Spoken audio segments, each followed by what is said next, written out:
Friends, આજે આપણે બનાવીશું એકદમ ખસ્તા અને પડવાળા શક્કરપારા, જેને બનાવવા ખૂબ જ ઈઝી છે. તો ચલો બનાવીએ. હવે આપણે શક્કરપારા માટેના ઇન્ગ્રેડિયન્ટ્સ જોઈ લઈએ. તો એના માટે મેં અહીંયા 2 કપ જેટલો મેંદો લીધો છે.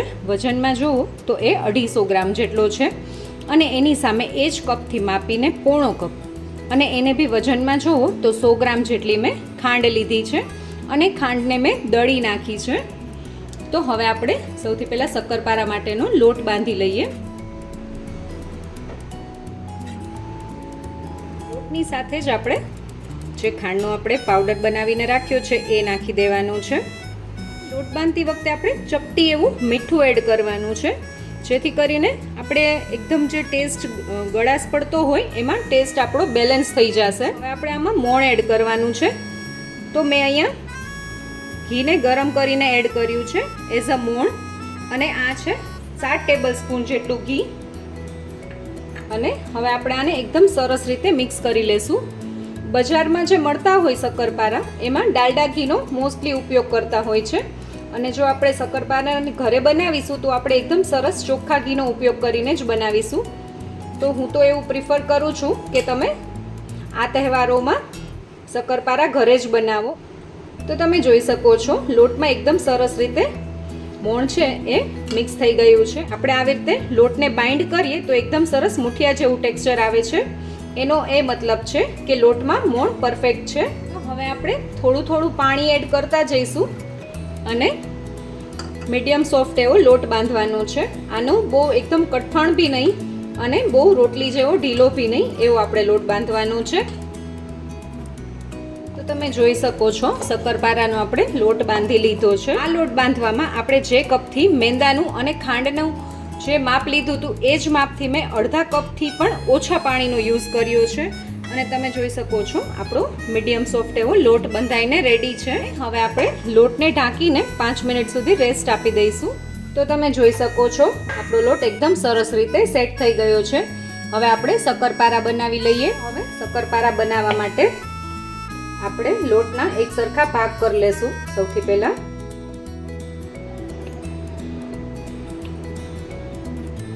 હવે આપણે એક ગોયણું લઈ લેશું, અને એને આવી રીતે પ્રેસ કરી દેશું અને શક્કરપારા બનાવી લેશું.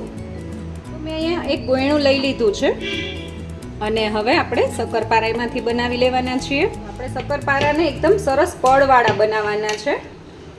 તો એના માટે સૌથી પહેલા આપણે આવી રીતે થોડું વણી લેશું ગોયણાને.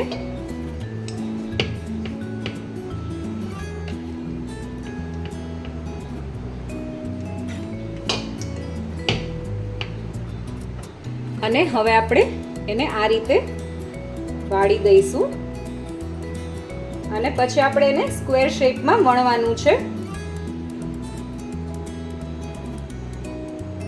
જેથી આપણા શક્કરપારા એકદમ સરસ પડવાળા થશે. અને આપણે એકદમ પતલું નથી વણી નાખવાનું, થોડું જાડું જ રાખવાનું છે.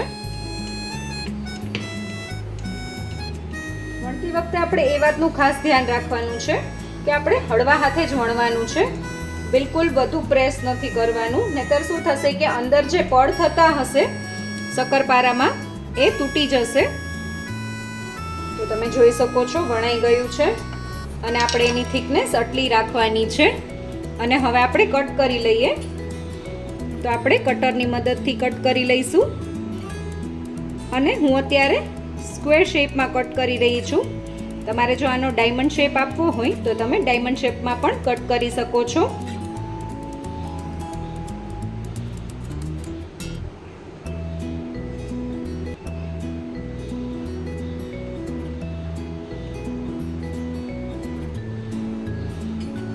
તમને એક શક્કરપારું નજીકથી બતાવું તો આપણે આટલી થિકનેસ રાખવાની છે શક્કરપારાની. આ જ રીતે બાકીના શક્કરપારાને પણ વણી લઈશું. હવે આપણે શક્કરપારાને તળી લઈએ. તો મેં અહીંયા તેલને ગરમ થવા માટે રાખી દીધું હતું, અને તેલ એકદમ સરસ રીતે ગરમ થઈ ગયું છે.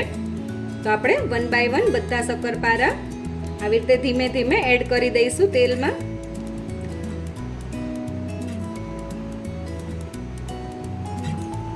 અને શક્કરપારા તળતી વખતે તમારે ગેસની ફ્લેમ મીડિયમ ટુ સ્લો રાખવાની છે.